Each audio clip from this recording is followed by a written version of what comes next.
Olá, meus irmãos, Deus os abençoe, em nome de nosso Senhor Jesus Cristo. Estamos trabalhando, eu e você, por esta preciosa obra do Evangelho, de acordo com Efésios capítulo 4. A Bíblia fala que todos nós chegaríamos à unidade da fé aqui no tempo do fim, cada um em sua posição, cada um contribuindo com o seu dom, com a sua parte. Por isso, somos um organismo vivo, somos um corpo, estamos trabalhando pela fé preciosa, a fé que está nos transformando, a fé que é o grande segredo da verdadeira igreja. Nós não estamos nos conduzindo por coisas intelectuais, por raciocínio humano, não estamos nos estribando em nosso próprio pensamento, nós estamos vivendo de fé na palavra. Fé é o firme fundamento das coisas que se esperam e a prova das coisas que não se veem.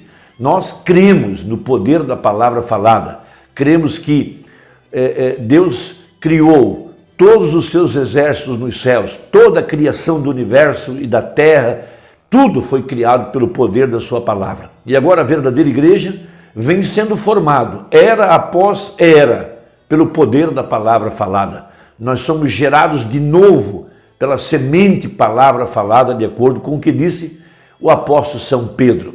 Então a palavra de Deus vivificada e vindicada, e isso traz o poder para nos transformar. Veja, assim como o sol é a palavra falada, e toda a vida botânica depende do sol para poder viver, para poder crescer, para poder se desenvolver, nós também temos o sol espiritual, que é a palavra revelada e manifestada para fazer em ordem a semente crescer, a semente palavra falada. Por isso, quando Jesus Cristo, interrogado pelos gregos a respeito da manifestação do Filho de Deus e, por conseguinte, o Filho do Homem, ele chegara até os discípulos e perguntar: queríamos ver a Jesus. Veja, essa é toda a pergunta que o homem tem, ver a Deus.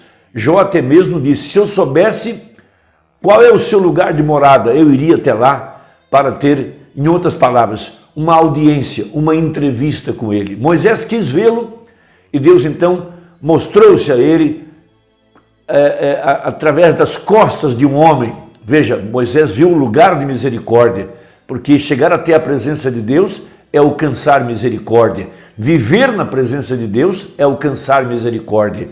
Então, no livro de São João capítulo 12, e o profeta tomou essa escritura para pregar a mensagem, o Cristo identificado de todas as eras, e o profeta pregou o tempo da colheita, ele também pregou a palha não herda com o grão e outras mensagens referindo-se ao mistério da semente. Veja, a semente é o mistério da vida. Quando a semente cai no solo, ela morre, logo a água ressuscita, logo o sol começa a puxá-la para cima e o sol vai transformando ela, de acordo com a lei que há dentro da semente, trazendo ela de glória em glória, até formar outra vez a semente, que é a reprodução da vida, é a continuidade da vida.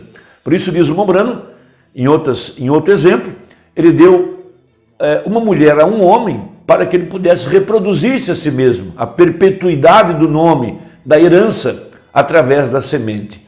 Então, no capítulo 12 de São João, verso 20 a seguir, Jesus estabelece o mistério que envolve a igreja gentia aqui no tempo do fim, quando a igreja passaria por todas as fases, durante as 7 eras, especialmente o tempo da reforma, com Lutero, depois seguindo com Wesley, crescendo com os pentecostais, até a era da pedra angular, a era do grão, da manifestação do Filho do Homem, Deus mesmo em carne humana. Temos falado sobre esse mistério, conversado sobre isso nas últimas mensagens, mostrando a respeito do véu que tem que ser rompido para alcançar o lugar de misericórdia. Isso é algo muito profundo, isso é uma linha muito fina, e só o Espírito Santo para não permitir que a gente venha embaraçar a linha.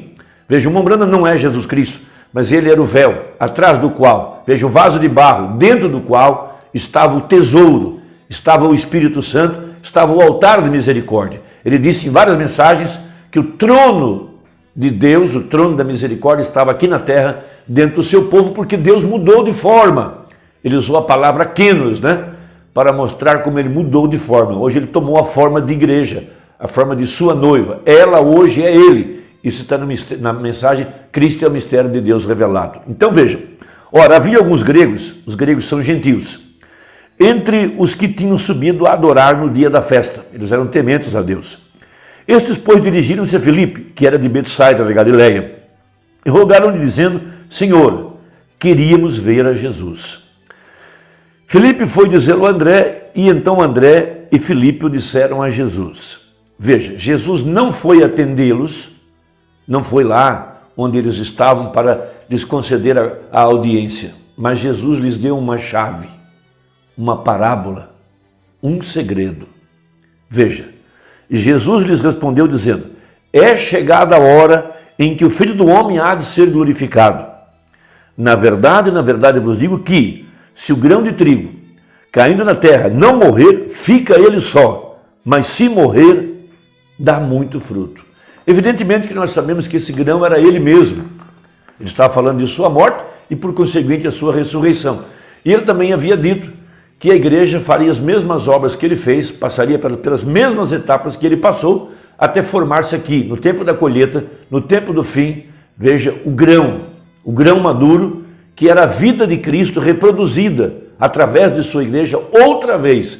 Esse é o grande plano da redenção. Deus e o homem se tornaram uma unidade só.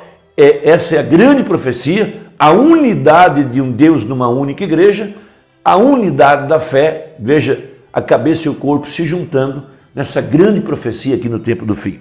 Então, no parágrafo 139 dessa mensagem, o Cristo identificado de todas as eras, veja, para mostrá-lo, o mesmo ontem, hoje e eternamente, para mostrar que o Jeová do Velho Testamento é o Jesus do Novo Testamento, então diz o profeta, ouçam, falando agora dessa escritura, os gregos falharam em vê-lo.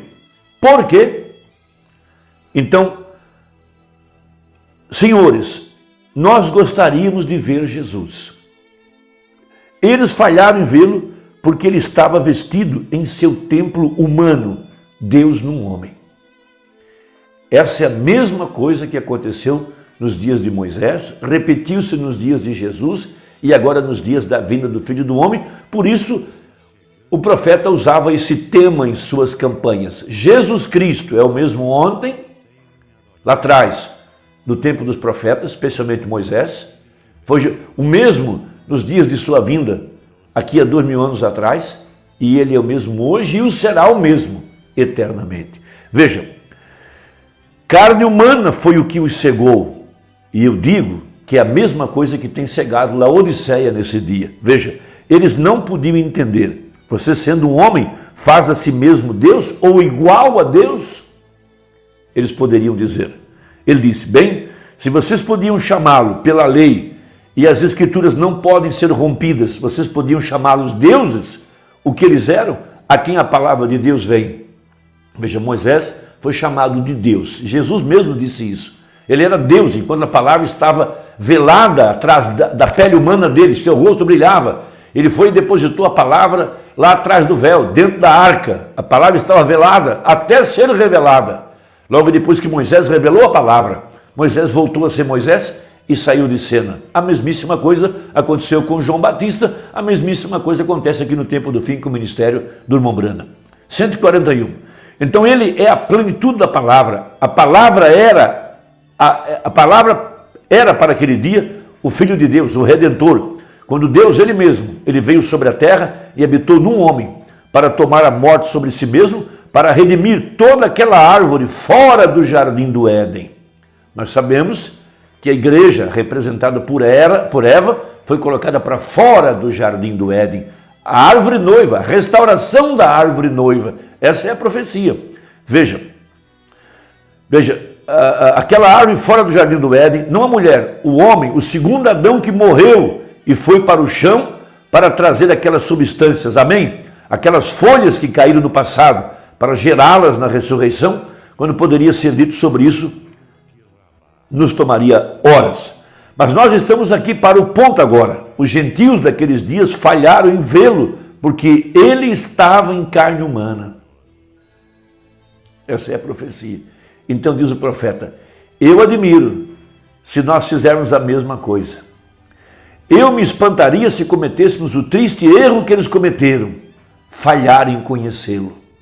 Veja, falhar em conhecê-lo. Irmão, isso é algo maravilhoso, porque ele era a palavra para aquela era, estava identificado num corpo humano.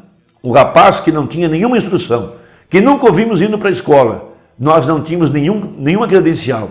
Ele certamente saiu de qualquer organização daquele dia, nenhuma educação, nenhuma reputação de nada, mas um homem louco, um beberrão, um amigo de pecadores, um homem virando o mundo de cabeça para baixo, nascido ilegitimamente. Sua mãe estava grávida de um soldado e tomou seu nome como filho de Deus, ou chamando a si mesmo um profeta, este Galileu, assim chamado profeta, diziam eles.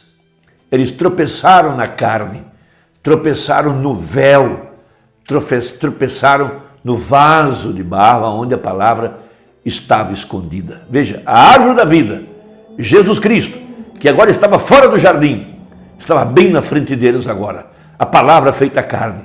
Veja, porém a palavra foi feita manifesta. Ele disse, tantos quantos o receberam, a esses ele concedeu o poder de se tornarem filhos de Deus. E assim é hoje, quando nós vemos este grande Espírito Santo movimentar feito manifesto. Veja, tantos quantos o receberam, a esses ele concedeu o poder de se tornarem filhos e filhas de Deus. Jesus Cristo, identificado, o mesmo, por sua palavra em cada geração. O título é O Cristo identificado de todas as eras. Então ele fala, amigos cristãos, eu quero perguntar-lhes, vamos parar de pensar por apenas um momento, é isto a verdade ou isto é um erro? É isto? Se isto for a verdade, nós devemos tudo a isso. Onde estamos indo? Onde é que se para isto? Como pode você estar certo de que você está correto? Agora, no princípio, ele era o verbo. E a palavra discerne os pensamentos dos corações. Isso se fez através dos profetas. Isso se fez através de Cristo. E ele prometeu isso nos últimos dias.